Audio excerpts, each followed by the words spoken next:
ওরা ভোলানাথের কাছে গিয়েছে।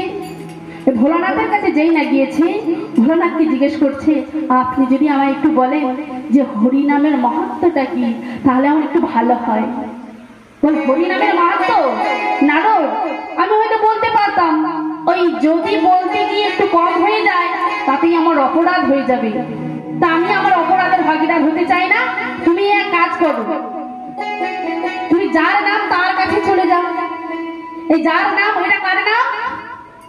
নারায়ণের। তাই না শ্রীহরি নারায়ণের কাছে গেলেন।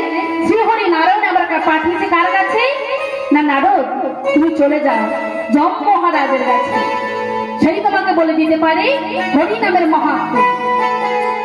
ওমা, নারদ কি করেছে? না নারদ যম মহারাজের কাছে এসেছে। আর নারদ যম মহারাজের কাছে এসে বলছে, যম মহারাজ,